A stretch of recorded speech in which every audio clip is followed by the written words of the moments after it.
नए लोगों में तेजस्वी यादव से मुझे काफी उम्मीद है। मेरा ख्याल है कि बिहार के भविष्य के लिए वो एक अच्छे नेता साबित होंगे। नमस्कार दोस्तों, मैं धीरज भारती अपने YouTube मंच पर आप सभी का स्वागत करता हूं। दोस्तों, आपने ऐसे लोगों को तो देखा ही होगा। अगर आप उत्तर प्रदेश में आप समाजवादी पार्टी की बात, कोई व्यक्ति समाजवादी पार्टी की बात कर रहा है या बिहार में लालू प्रसाद यादव की बात कर रहा है, राजद पार्टी की, तो आप सबसे पहले सामने वाला व्यक्ति अगर किसी अन्य पार्टी का है, खास करके बीजेपी पार्टी का है, तो सबसे पहले वो उसकी जाति पर जाता है। सबसे पहले पूछेगा कि आप जरूर ही यादव होंगे, जबकि सबसे पहले जिसका ध्यान जाति पर ही जाता है, सबसे बड़ा जातिवादी तो वो खुद ही होता है, लेकिन वो दूसरों के ऊपर ऐसा आरोप मढ़ता है। दोस्तों, आपने बिहार के बारे में उल्टी सीधी बहुत सारी बातें तो सुनी हुई होंगी कि वो बिहार गरीब राज्य है और बिहार में काफी दिनों से लालू प्रसाद यादव की सरकार थी, उन्होंने ही लूटा, उसका विकास नहीं किया। इस प्रकार की बातें तो आप लोगों ने सुना ही होगा। लेकिन आपको बता दें कि ये जो अफवाहें किसी सरकार के खिलाफ फैलाई जाती हैं, मैं आपको बता दूं कि इससे बदतर कंडीशन तो बीजेपी शासित प्रदेशों में है। अपराध हर स्टेट में था, करप्शन सब कर रहे थे, बदनाम बिहार हो। लेकिन बदनाम केवल बिहार होता है। लालू जी के सत्ता में आने से पहले जगन्नाथ मिश्रा चारा घोटाला कर चुके थे। गृह मंत्रालय के आंकड़ों के मुताबिक देश के कई राज्य आपराधिक मामलों में बिहार से कई ज्यादा आगे थे, लेकिन अकेले बिहार ही बदनाम हुआ। 1990 से पहले बिहार के खिलाफ कोई प्रोपोगंडा नहीं था। लालू जी के आने के बाद पूरी मनवादी सवर्णवादी लॉबी हावी होकर उनके खिलाफ दुष्प्रचार करने लगी। अखबार पत्रिकाओं ने अपना घिनौना रूप दिखाया, फिर भी 15 वर्षों तक सत्ता रही, लुंज पुंज नहीं बल्कि रौब से, रॉबिन हुड स्टाइल में। अब दोबारा तेजस्वी जी के खिलाफ वही नैरेटिव गढ़ने की कोशिश की जा रही है। हालांकि ये आप भी जानते हैं कि ये अब पॉसिबल नहीं है। पॉसिबल तो कुछ भी है, क्योंकि आप लोग जानते हैं कि हमारे देश की जनता जो है वो भावनाओं से जुड़ी हुई है। अगर उस पर भावनात्मक प्रहार किया जाता है तो वो बहुत जल्दी उधर आकर्षित होती है, अपेक्षाकृत अपने ओरिजिनल विकासों को या अपने ओरिजिनल फायदों को। इसी पर रिलेटेड एक कहानी अगर आप लोगों को बताएं, कहानी नहीं है, एकदम रियलिटी घटना है। मैं एक चाचा जी से बात कर रहा था, तो वो बताते हैं कि मैं ऐसे रास्ते से जा रहा था, तो जब वो जा रहे हैं तो एक दादी माँ जो है रास्ते पर बैठ करके रो रही होती है। तो वो दादी माँ के पास पहुंचते हैं, अकेले जंगल में बैठ करके रास्ते में साइड में रो रही होती हैं। तो उनके पास पूछते हैं क्यों अकेले रो रही हैं, तो वो उनके पास जाती हैं, वो उनके पास जाते हैं, तो उनसे जानने की कोशिश करते हैं कि आखिर ये रो क्यों रही हैं। तो उनको बहुत समझाने की कोशिश करते हैं, चुप कराने की कोशिश करते हैं, लेकिन वो चुप नहीं होती हैं, वो कंटिन्यू रोती ही रहती हैं। वो यही कह रही होती हैं कि मेरे बेटे को जिस प्रकार से मारा गया है, भगवान उसे भी वैसा ही करा। तो चाचा जी के दिमाग में कुछ बातें आ जाती हैं कि इनका मसला कुछ मारपीट का है। तो चाचा जी उनसे कहते हैं बताइए तो हुआ क्या है। कहती है नहीं भैया, आप इसमें कुछ नहीं कर पाएंगे, बहुत से लोग आए और कुछ कर नहीं पाए उनका। कहते हैं बताइए तो, आप बताएंगी किसी ने आपसे मतलब आपके परिवार के ऊपर जबरदस्ती की है क्या, किसी ने मारपीट किया है क्या, अगर ऐसी कोई घटना है तो हमें बताइए। मैं उन अगर 5 लोग आऊंगा, जिसने तुम्हारे घर वालों को मारा है उसके सर पर अगर 5-5 डंडा भी मारूंगा ना तो वो मर जाएगा। तो दादी माँ कहती है नहीं नहीं भैया, आप नहीं कर पाएंगे, बहुत सारे लोग आए, वो उनसे कोई नहीं लड़ सकता। कहते हैं बताइए तो, आप अभी हमें जानती नहीं है। केवल उनके भावनाओं के साथ उनको किसी प्रकार भावनाओं से जोड़ करके चाचा जी चुप कराने की कोशिश कर रहे थे। तो वो जो है थोड़ा फिर शांत होने लगती हैं, सोचती हैं कि कोई नई दमदार व्यक्ति मिला है, तो वो शांत होती हैं। और चाचा जी की उम्र भी उस समय बहुत ज्यादा नहीं थी, ज्यादा से ज्यादा 22-25 साल या कम ही रही होगी इससे। तो वहां पर जब वो बताती हैं भैया ऐसे ऐसे बात हुआ, कोई उनसे जमीन उमीन की कोई बात थी और उनके बेटे को उसी के झगड़े में उसे मार देते हैं, और वो पूरा बहुत पुरानी घटना हो गई रहती है। दादी जी अचानक से शायद उस रास्ते से गुजर रही होती हैं, तो वहां पर बैठती वो गुजर रही होती हैं, तो उनको अपने बेटे की याद आ जाती है, तो उसी को याद करके वहां बैठकर रो रही होती हैं। जब इस प्रकार की बातें सुनती हैं तो थोड़ा शांत होती हैं, उनको उनके दिल को थोड़ा तसल्ली मिलती है। चाचा जी कहते हैं अच्छा अब उठिए, मैं आपके घर चलूं, मैं आपके घर चल रहा हूं, आप अपना घर बताइए, अपना गांव गांव में कहाँ घर है अपना बताइए, मैं वहां आऊंगा और उनको मारूंगा। तो थोड़ा शांत होती हैं। उसके बाद चाचा जी कहते हैं अभी तो मैं ऐसे कहीं जा रहा था, मुझे जरूरी काम है, आप अपना घर बता दीजिए और उनका नाम बता, अपने घर में किसी का नाम बता दीजिए, मैं जो है आपका घर पूछ करके वहां चला आऊंगा और उनको मार के जाऊंगा। तो उनको इससे विश्वास हो जाता है, और वो दादी माँ जो होती हैं वो उठती हैं और उनको सारा जो है अपना एड्रेस बताती हैं। उसके बाद दादी जी को घर भेजते हैं ये सब समझा करके, और वो मतलब उनको क्या किसी के मारने से, अगर उसने मार दिया है तो उसको भी मारने से उनका बेटा वापस आ जाएगा? वापस तो नहीं आएगा ना, लेकिन उनके दिल को तसल्ली मिल जाएगी कि जैसा उसने किया था उसके साथ भी वैसा ही हो गया। तो इस प्रकार से मतलब हमारे यहाँ की जो जनता है, अगर इसको भावनाओं से जोड़ करके इसके साथ कोई अत्याचार भी करता है ना, या भावनाओं, तो उसको पता नहीं चलता है। तो दादी जी चली जाती हैं, और चाचा जी जो होते हैं वो भी चले जाते हैं, जाते होते नहीं है बाद में। अब चाहे दादी माँ गाली ही दे रही होंगी उनको, लेकिन उस समय पर दादी जी को चुप कराने का उनका जो था प्लान था वो सक्सेसफुल रहा। यानी कि आप भावनाओं से अगर लोगों की भावनाओं से खेल ले जाते हैं तो आप किसी को भी अपने प्रति आकर्षित कर सकते हैं। ये पूरे हमारे देश की जनता का हाल है, और यही काम बीजेपी कर रही है, सिर्फ भावनाओं के साथ खेल रही है। और इससे रद्दी पार्टी, इससे रद्दी सरकार और कोई नहीं है फिलहाल। लेकिन ये आरोपों को दूसरे के ऊपर मढ़ मढ़ करके केवल दूसरों को बुरा दिखा रही है। आपको हम बता दें कि आप लोगों ने बहुत सारे एजुकेटेड लोगों को, बहुत सारे अच्छे अच्छे पद वाले लोगों को देखा होगा, जिन्होंने अन्य सरकारों के प्रति, अन्य नेताओं के प्रति, जैसे अखिलेश यादव हो गए, तेजस्वी यादव हो गए, इन लोगों के प्रति अच्छी स्पीच दी, मतलब इनको अच्छा बताया। ऐसे लोग बीजेपी के लिए नहीं मिलते हैं। बीजेपी, मोदी जी तो सिर्फ अपने मुंह मियां मिट्ठू बनते रहते हैं। अपने मुंह पे तो कोई कुछ भी बोल सकता है। मैं भी कह दूं कि इस पूरे देश को मैं बैठा करके खाना खिला रहा हूँ, इस पूरे देश को मैं चला रहा हूँ, इसको मैं कमा कर खिला रहा हूँ, कहने में क्या जाता है? वही काम मोदी जी कर रहे हैं, वही काम पूरी बीजेपी कर रही है। कोई रिकॉर्ड पूछा जाता है तो रिकॉर्ड इनके पास नहीं होता है। पता लगेगा किसी ऐसे रेलवे स्टेशन का, वो ये रेलवे स्टेशन के उद्घाटन की बात कर देंगे, पता लगेगा वहां अगर कोई मीडिया पहुंच रही है तो वहां खेत बोया गया है, वहां फसल लहलहा रही है।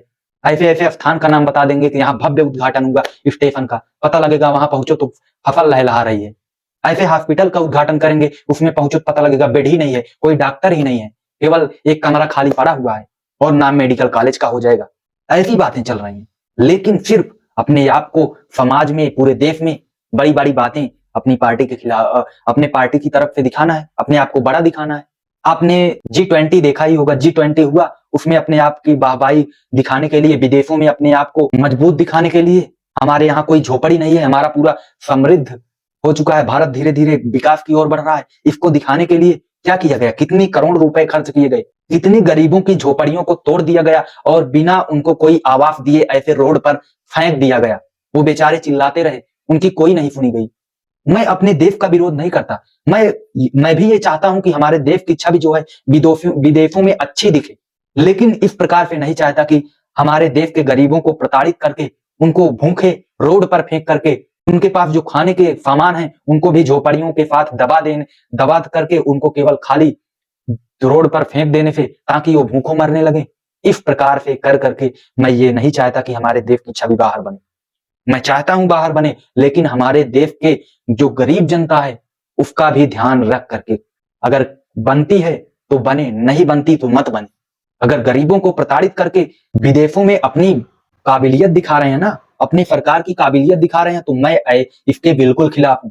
बिहार सरकार के खिलाफ आपने बहुत प्रोपोगंडा, बहुत भ्रष्टाचार के केस, बहुत भ्रष्टाचार जरूर सुने होंगे। भ्रष्टाचारी पार्टी, उसको पूरी तरह से बनाने की कोशिश बीजेपी पार्टी के द्वारा की गई होगी।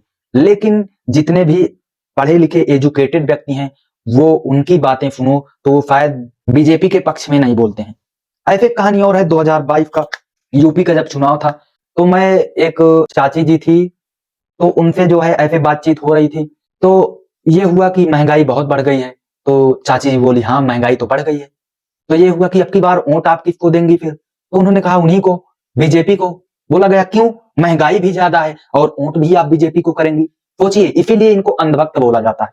तो जब उनसे क्वेश्चन हुआ कि क्यों देंगी आप, अगर महंगाई आपको दिक्कत है, आप जान रही हैं आपको महंगाई आभास हो रहा है, तब क्यों देंगी? तो उनका जवाब क्या था पता है? जवाब था, सभी ब्राह्मण ठाकुर बीजेपी को ही वोट करते हैं, इसलिए मैं भी बीजेपी को ही दूंगी। ये है अंधभक्ति। यहां तक व्यक्ति गिर सकता है, बस उनको लगता है। मुझे तो नहीं लगता सारे ब्राह्मण ठाकुर या कोई विशेष जाति किसी विशेष जाति को देता है। बहुत सारे ब्राह्मण ठाकुर हैं, कांग्रेस को देते हैं, बहुत सारे ब्राह्मण ठाकुर हैं समाजवादी पार्टी को देते हैं, बहुत सारे ब्राह्मण ठाकुर हैं बसपा बहुजन समाज पार्टी को देते हैं। लेकिन जिसके अंदर अंधभक्ति ही कूट कूट कर भरी है ना, उसको लगता है अरे यार, मैं कह रहा हूं जब आपको साफ साफ दिख रहा है कि हाँ मुझे तकलीफ है इन चीजों से तकलीफ है, फिर भी आप कह रहे हैं नहीं मैं तो उन्हीं को वोट करूंगा, मैं जातिवाद से बना हुआ हूं। फिलहाल चलिए इस यानी कि तेजस्वी यादव के बारे में चाहे जितना बीजेपी झूठे प्रोपोगंडा कर ले, लेकिन एजुकेटेड लोगों की, बड़े बड़े शिक्षकों की क्या राय है, चलिए मिलाते हैं सबसे पहले विकास दिव्यकीर्ति सर पे। नए लोगों में तेजस्वी यादव से मुझे काफी उम्मीद है और मुझे लगता है कि वो जो लालू जी के समय की बातें थी कि जंगल राज होगा, वो सब होगा। इस बार जब ये पार्टी सरकार में आई तो मुझे चिंता थी, लेकिन मैंने देखा कि पिछले कुछ महीनों के शासन में उन्होंने बहुत ताकत लगाई है कि वो छवि फिर से ना बन जाए। और अगर तेजस्वी यादव उन गलतियों से मुक्ति के साथ मुख्यमंत्री बनने के रास्ते पर हैं, तो मेरा ख्याल है कि बिहार के भविष्य के लिए वो एक अच्छे नेता साबित होंगे। आप लोगों ने ध्यान से सुना होगा तो यहाँ पर विकास दिव्यकीर्ति सर कह रहे हैं कि यानी कि पहले जो है केवल उनकी छवि खराब तो की गई, बाकी लालू प्रसाद यादव ने भी बिहार की तरक्की के लिए बहुत सारे अच्छे काम किए। और यहाँ पर विकास दिव्यकीर्ति सर की जो राय है, कहते हैं जितना पहले लालू प्रसाद यादव जी के बारे में उनकी छवि खराब थी, उस हिसाब से जब ये सरकार सत्ता में आई, यानी कि बिहार की सरकार जब तेजस्वी की सरकार सत्ता में आई, नीतीश की सरकार जब सत्ता में आई दोनों की, तो मुझे घबराहट थी थोड़ा, क्योंकि उनकी छवि खराब थी तो मुझे घबराहट थी कि ये उल्टा सीधा ही करेगी। लेकिन जिस प्रकार से मतलब कुछ समय बीता और जिस प्रकार से वो जितनी तेजी से विकास के पथ पर काम कर रही है ना, मुझे अब उससे बहुत उम्मीद लग गई है। अब नए नेताओं में तेजस्वी यादव से मुझे बहुत उम्मीद है, बिहार के भविष्य को वही बदल सकते हैं। ये सीधा सा विकास दिव्यकीर्ति जो कि पूरे देश के माने जाने टीचर हैं, उनका ये वाक्य है। अगर कोई एक समाज को, एक राज्य को आगे बढ़ाने, एक राज्य को जिससे उम्मीद है उससे देश को भी उम्मीद हो सकती है। तो सिर्फ इन नेताओं के जुमलों से प्रभावित होकर के आप लोग, इनके झूठे मूठे तथ्यों से, वाक्यों से प्रभावित होकर के आप लोग स्टेटमेंट मत पास करें। आप लोगों को सच्चाई निकालनी होगी। ऐसे आप लोगों ने सुना होगा कि अनअकैडमी का एक टीचर जब कहता है कि आपको वोट देने जाना है तो आपको ये ध्यान रखना है कि हमारा जो नेता हो, किसी अनपढ़ नेता को वोट नहीं करना है। बताओ, उसे उस संस्था से निकाल दिया जाता है, अनअकैडमी से उसको निकलवा दिया जाता है। यानी कि सारे जो शिक्षित लोग हैं, अगर कोई इनके खिलाफ बोलता है, वो तो किसी का नाम भी नहीं लिया यार, वो तो कहा वोट देने जाना तो सिर्फ इतना ध्यान रखना कि अनपढ़ नेता को वोट मत देना। तो इनको काहे छू गया या ये खुद को अनपढ़ ही समझते हैं? तो जितने भी एजुकेटेड लोग हैं उनकी राय देखिए, और अपनी राय तो अपनी वाहवाही तो सब करते हैं। मैं आपको बता दूं कि मध्य प्रदेश में सबसे पहले बीजेपी से ही रिलेटेड कार्यकर्ता जो है एक आदिवासी व्यक्ति के ऊपर पेशाब करता है। इससे गंदी हरकत और क्या हो सकती है? और वही नहीं रहा, वहां भी बीजेपी की ही सरकार है।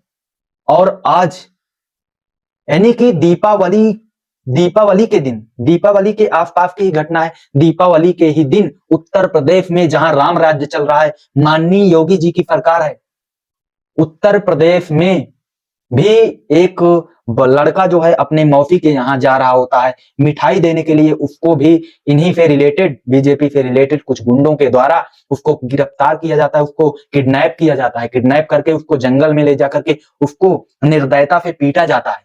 पीटने के बाद उसके ऊपर भी पेशाब की जाती है। यही राम राज्य है, यही राम राज्य चल रहा है, यही सबसे अच्छी सरकार है, यही सबसे अच्छे दिन है।